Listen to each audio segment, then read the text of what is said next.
जहां भी आप जाते हो एक धर्म को दूसरे धर्म से लड़ाते हो, नफरत फैलाते हो। कहां लिखा है कॉन्स्टिट्यूशन में?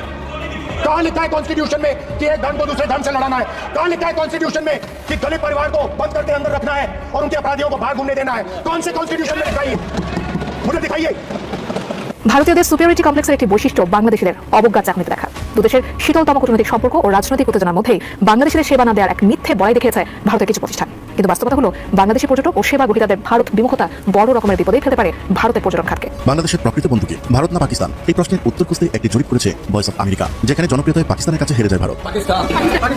সার্বিকভাবে ভারত এবং পাকিস্তান পছন্দের স্কেলে প্রায় সমান হলেও অপছন্দের স্কেলে ভারতের পাল্লা সবচেয়ে বেশি ভারী। এর কারণ হিসেবে অনেকেই সীমান্তে হত্যা, তিস্তা ও ফারাক্কা ইস্যু এবং সবশেষ হাসিনাকে আশ্রয় দেওয়া ও বাংলাদেশের অভ্যন্তরীণ বিষয়ে ভারতের দাদাগিরি দেখানোকে দায়ী করেন। বিশ্বের সুপার পাওয়ারদের মধ্যে অন্যতম এবং বিশ্বমঞ্চে সবচেয়ে গণতান্ত্রিক রাষ্ট্র ভারত, কিন্তু দেশটির সাম্প্রদায়িক নরেন্দ্র মোদী সরকারের উগ্র হিন্দুত্ববাদী নীতির কারণে দক্ষিণ এশিয়ায় একের পর এক বন্ধু হারাচ্ছে তারা।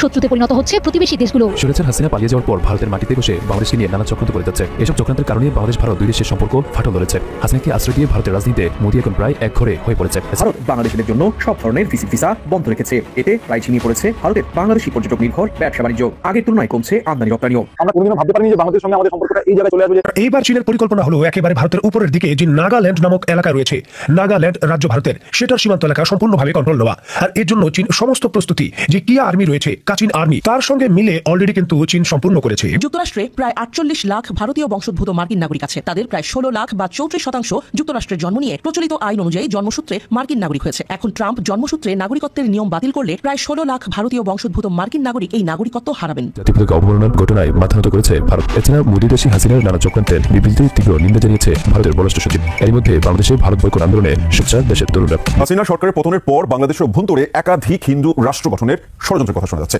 এরই মধ্যে ভারতের বিভিন্ন মিডিয়ায় এ নিয়ে বিভ্রান্তিকর সংবাদ প্রচার করা হয়েছে। তবে বিশ্লেষকরা বলছেন ভারত এমন কোনো উদ্যোগ নিলে তা সফল হবে না, বরং তারা উঁচু বিপদে পড়তে পারে। স্বাধীনতার পর থেকে বাংলাদেশের সাথে। আসসালামু আলাইকুম প্রিয় দর্শক, আজকে কিছু গরম খবর আপনাদের সামনে তুলে ধরবো। আপনারা ইতিমধ্যেই ভিডিওর কিছু অংশ দেখে ফেলেছেন, দেখে বুঝতে পারছেন আজকের ভিডিও ঠিক কতটা গুরুত্বপূর্ণ। প্রিয় দর্শক, যারা ভিডিও অন করেছেন তারা ভিডিও না টেনে পুরো ভিডিও দেখতে থাকুন, তাহলে ভিডিওর অংশ বিশেষগুলো বুঝতে পারবেন। প্রিয় দর্শক, আজকে কি ঘটবে, কি ঘটতে চলেছে, আপনি শুধু দেখতে থাকুন প্লিজ। যারা চ্যানেলটাকে সাবস্ক্রাইব করে রাখেননি, চ্যানেলটাকে সাবস্ক্রাইব করে দিন, আর যারা করেছেন তাদেরকে অসংখ্য ধন্যবাদ।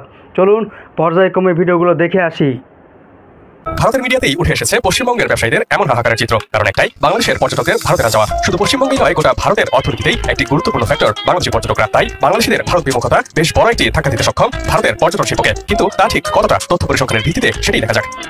গত 5 বছরের পরিসংখ্যান পর্যালোচনা করে দেখা যায় 2019 সালে বাংলাদেশ থেকে প্রায় 26 লাখ বাংলাদেশি পর্যটক ভারত ভ্রমণ করেন। কোভিডের কারণে পরের 2 বছরের সংখ্যাটা স্তীমিত হলেও 2023 সালে বাংলাদেশি পর্যটক যায় 21 লাখের বেশি। আর এবছরের জুলাইয়ের আগ পর্যন্ত বছরের প্রথমার্ধে বাংলাদেশ ছিল ভারতে ভ্রমণ করা বিদেশি পর্যটকদের প্রধান উৎস। অর্থাৎ যুক্তরাষ্ট্রকে পেছনে ফেলে ভারতে 21.55% ফরেন টুরিস্ট নিয়ে শীর্ষ পর্যটক দেশ হয় বাংলাদেশ। ভারতের পর্যটন মন্ত্রণালয় এই তথ্য প্রকাশ করেছে। স্ট্যাটিস্টার রিপোর্ট বলছে ভারতের জিডিপিতে $201 বিলিয়ন যোগান আসে পর্যটন খাত থেকে, যার বেশিরভাগটাই আসে বাংলাদেশি পর্যটকদের সেদেশে ভ্রমণ ও ব্যয়ের মাধ্যমে। ভারত 2013 সালে 93 লাখ পর্যটকের মাধ্যমে আয় করেছে 24,000 কোটি রুপি, যার মধ্যে 21 লাখ পর্যটকই ছিল বাংলাদেশের। সেই অনুপাতে মোট আয়ের প্রায় 5,420 কোটি রুপি আয় হয়েছে বাংলাদেশি পর্যটকদের মাধ্যমে। 2023 সালে 2022 সালের তুলনায় বাংলাদেশ থেকে ভারতে চিকিৎসা পর্যটকদের সংখ্যা 48% বৃদ্ধি পেয়েছে। 2013 থেকে 2023 এই 10 বছরে বাংলাদেশ থেকে ভারতে পর্যটকের সংখ্যা বেড়েছে 350% বেশি। দক্ষিণ এশিয়ার অন্যান্য দেশগুলো যেমন নেপাল, ভুটান, মালদ্বীপ ও শ্রীলঙ্কা পর্যটন নির্ভর দেশ হয়, সেখানে অত্যন্ত ট্যুরিজম ফ্রেন্ডলি পরিবেশ বিদ্যমান। একই সাথে নিরাপত্তাজনিত নানা মানদণ্ডে ভারতের চেয়ে অনেকে গিয়ে এই দেশগুলো। আর এই তথ্য স্বীকার করেছে খোদ ভারতের মিডিয়ায়। এবছরের মার্চে ভারতের ঝাড়খণ্ডে এক স্প্যানিশ ব্রাজিল পর্যটক তরুণী 7 জন ভারতীয় দ্বারা গণধর্ষণের শিকার হন এবং তার স্বামীকে মারধরের ঘটনা ঘটে, যা ভারত জুড়ে নিন্দার ছাপ তোলে। সার্বিক পরিস্থিতি বিবেচনায় বিভিন্ন দেশ তার নাগরিকদের ভারত ভ্রমণের সময় বাড়তি নিরাপত্তা ও সতর্কতা গ্রহণের নির্দেশনা দিয়ে থাকে। এসব ঘটনা ভারতের চাইতে নেপাল, মালদ্বীপ, শ্রীলঙ্কাকে সাম্প্রতিক সময়ে পর্যটনের ভালো গন্তব্য হিসেবে প্রতিষ্ঠা করেছে। একই সাথে বাংলাদেশ সহ বিভিন্ন দেশের নাগরিকদের জন্য দেশগুলো তাদের ভিসা প্রক্রিয়া সহজীকরণ করেছে। পরিশেষে বাংলাদেশের প্রতি ভারতীয়দের মনোভাবের কারণে যদি পর্যটন গন্তব্য হিসেবে ভারতকে বয়কট করে, তাহলে তা বেশ বড় রকমের ধাক্কাই দেবে ভারতের পর্যটন খাত ও পর্যটন সংশ্লিষ্ট অর্থনীতিকে। ছাত্র জনতার গণঅভ্যুত্থানের জেরে 5 আগস্ট দেশ থেকে পালাতে হয়েছে শেখ হাসিনাকে। রয়েছেন দিল্লির আশ্রয়ে থেকে ভারত বাংলাদেশিদের জন্য সব ধরনের ভিসা বন্ধ রেখেছে। এতে প্রায় ছিনিয়ে পড়েছে ভারতের বাংলাদেশি পর্যটক নির্ভর ব্যবসা বাণিজ্য। আগের তুলনায় কমছে আমদানি রপ্তানিও। আমরা কোনোদিনও ভাবতে পারিনি যে বাংলাদেশের সঙ্গে আমাদের সম্পর্কটা এই জায়গায় চলে আসবে। রোজ সোশ্যাল মিডিয়া থেকে শুরু করে রাস্তাঘাট বা টেলিভিশন চ্যানেলে বাংলাদেশের সরকারকে, বাংলাদেশের মানুষকে আমাদের কথা বলতে হবে, বাংলাদেশের মানুষ আমাদের কথা বলবে, এটা আমাদের কাছে একদম কাম্য নয়। সাম্প্রতিক যে রাজনৈতিক ঘটনা প্রবাহ ঘটেছে, তাতে দুই দেশের মধ্যে একটা সামান্য মনোমালিন্য বা বিভেদ সৃষ্টি হয়েছে।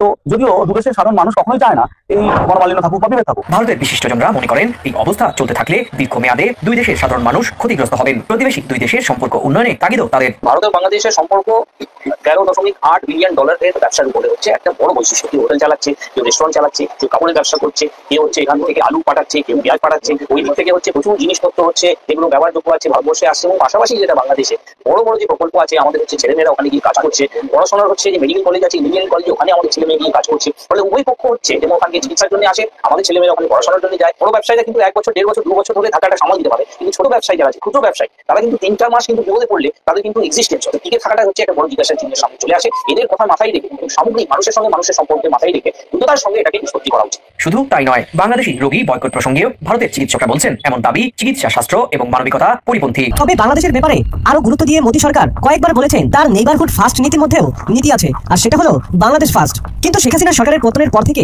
দুদেশের সম্পর্কের বেশ টানাপোড়েন চলছে, যা আর গোপন নেই। শেখ হাসিনাকে আশ্রয় দেওয়ায় বাংলাদেশে যেমন ভারত বিদ্বেষ বেড়েছে, তেমনি ভারতেও পুরো ভারত জুড়ে তাদের অনেকগুলো মিডিয়া বাংলাদেশ নিয়ে মিথ্যা তথ্য প্রচার করেছে। সব মিলিয়ে দুদেশের বন্ধুত্বপূর্ণ সম্পর্ক এখন অনেকটাই তিক্ত। অন্যদিকে দক্ষিণ এশিয়ার ঘরের কাছের পড়শি দেশ পাকিস্তান তো চিরশত্রু। এছাড়া নেপাল, মালদ্বীপ ও শ্রীলঙ্কার সঙ্গেও দিল্লির সম্পর্ক নষ্ট হয়েছে অনেক আগেই। দক্ষিণ এশিয়ায় ভারতের প্রভাব কমেছে, ধীরে ধীরে ভারতের প্রভাব বলয় থেকে বেরিয়ে আসতে শুরু করেছে দেশগুলো। শেখ হাসিনাকে নিয়ে ঢাকা ও দিল্লির মধ্যে যখন উত্তেজনা চলছে, তখন ভারতকে আরো হতাশা করলো নেপাল। ভারতীয় সংবাদ মাধ্যম এনডিটিভির এক প্রতিবেদনে বোল্ড অ্যান্ড রোড ইনিশিয়েটিভ নিয়ে চীনের সঙ্গে একটি কাঠামোগত চুক্তি সই করেন নেপাল, যা নেপালে চীনের প্রভাব বিস্তারে পথ সুগম করেছে। কাঠমান্ডুর জন্য প্রাথমিক বোঝাপড়ার 7 বছর পর এই নতুন চুক্তি প্রকল্পে যোগ দিল নেপাল। এদিকে সীমান্ত নিয়ে কূটনৈতিক সামরিক উত্তেজনা বেড়েই চলছে ভারত ও নেপালের। মালদ্বীপের প্রেসিডেন্ট মোহাম্মদ মুইজ্জু 2023 সালের সেপ্টেম্বরের নির্বাচনে ভারত বিরোধী বক্তব্য দিয়ে জয়ী হন। গদিতে বসার পর তিনি স্পষ্ট করে দেন, নির্বাচনী প্রচারণায় তিনি ইন্ডিয়া আউট শীর্ষক যে স্লোগান ব্যবহার করেছিলেন তা শুধু নির্বাচনী স্লোগান ছিল না, তার চেয়েও বেশি কিছু ছিল। গদিতে বসার পরপরই তিনি দীর্ঘদিন ধরে তার দেশ থেকে ভারতীয় সৈন্যদের নিজের দেশে ফেরত পাঠান। ভারতের সঙ্গে ভালো যাচ্ছে না আফগানিস্তানের। ভারতের রাজধানী নয়াদিল্লিতে থাকা আফগান দূতাবাসের কার্যক্রম বন্ধ করে দিয়েছে বর্তমান তালেবান সরকার। ভারতীয় সংবাদ মাধ্যম এনডিটিভির এক প্রতিবেদনে এ তথ্য জানানো হয়েছে। আফগান দূতাবাসের বরাত দিয়ে প্রতিবেদনে বলা হয়, ভারতীয় সরকারের কাছ থেকে পর্যাপ্ত সহযোগিতা না পাওয়ায় অভিযোগে দিল্লিতে আফগান দূতাবাসের কার্যক্রম বন্ধ করে দিয়েছে আফগান সরকার। আফগান দূতাবাস কর্তৃপক্ষ জানিয়েছে, দুই দেশের দীর্ঘদিনের বন্ধুত্বপূর্ণ সম্পর্ক বিবেচনায় অনেক ভেবেচিন্তে কঠোর এই সিদ্ধান্ত নিতে হয়েছে। ভারত চীনের সীমান্ত দ্বন্দ্ব নতুন কিছু নয়, এর শেকড় দ্বারা হয় ভারতের ব্রিটিশ উপনিবেশিক শাসনামলে।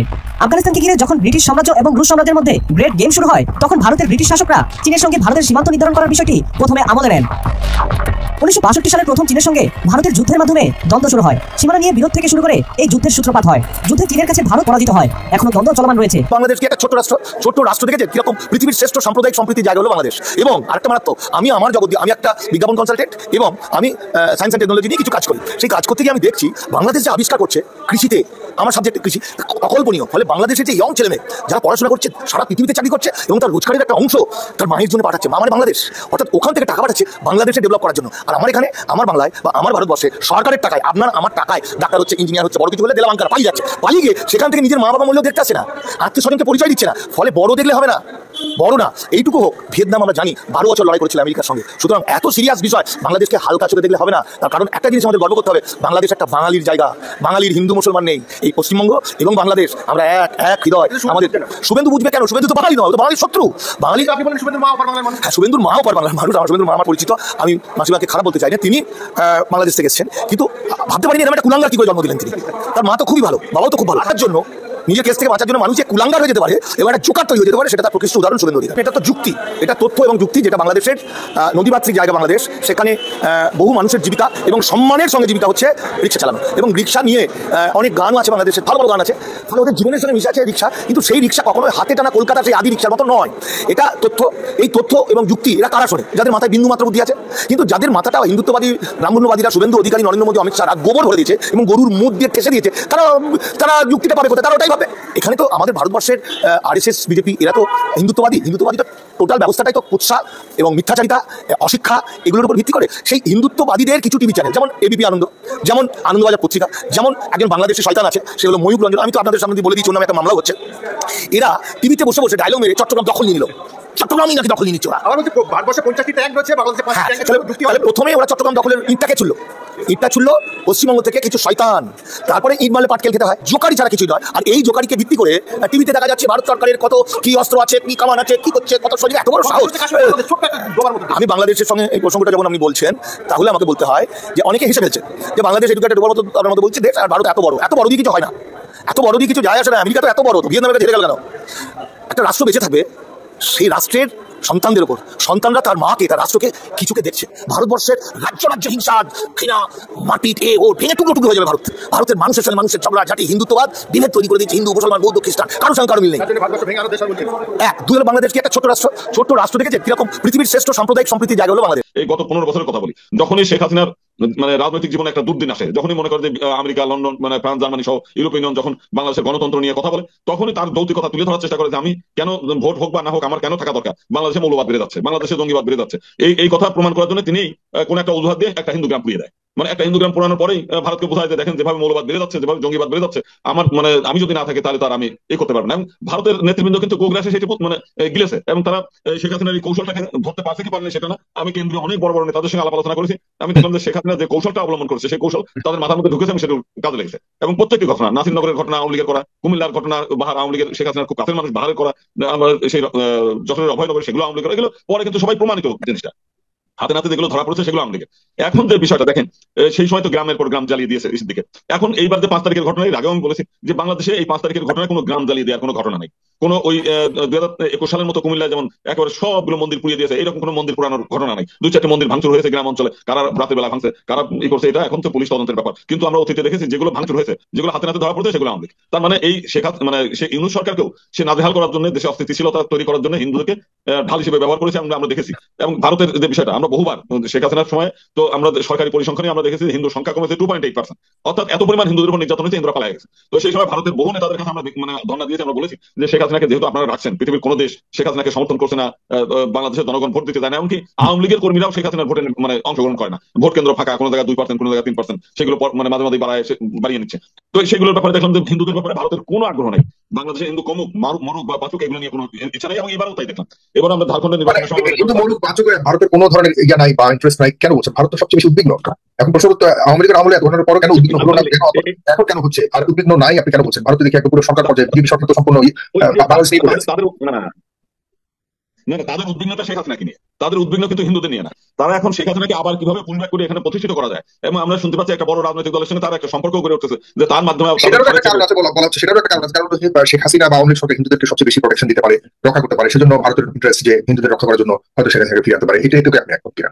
না, এই ব্যাপারে আমরা কোনো মতেই একমত না। বাংলাদেশের মাইনরিটিদের ব্যাপারে, বাংলাদেশের হিন্দু বৌদ্ধদের ব্যাপারে ভারতের কোনো ইন্টারেস্ট নাই। তাদের ইন্টারেস্ট হচ্ছে শেখ হাসিনার ওই যে গলিত অর্থ, কি বলে, তাদের বক্তব্যগুলো, চাতুরতা, যে সে না থাকলে বাংলাদেশের জঙ্গিবাদ হবে এবং সেটা ভারতের জন্য ক্ষতিকর হবে, সে না থাকলে 7 সিস্টার থাকবে না। এই সমস্ত কথা ভারতের রাজনীতিবিদরা মাথার মধ্যে ঢুকে গেছে, এবং সেটা এখন ক্যাসেটের মতো বাদে। তারা নতুন করে অ্যানালাইসিসও করে না, নতুন করে তারা চর্চাও করে না, তাদের সেই ধরনের কোনো গবেষণাও নাই। যে এই যে এখন কয়েক মাস হয়ে গেল ইউনূস সরকার চলছে, এখন কিন্তু 7 সিস্টার কেউ দখল করে নিয়েছে কিংবা দখল করতে চায়, এটা তো আমরা কেউ দেখতে পাচ্ছি না। অথচ কিন্তু এখনো তাদের মাথার মধ্যে কিভাবে শেখ হাসিনাকে বাংলাদেশে প্রতিষ্ঠিত করা। দর্শক, আশা করি পুরো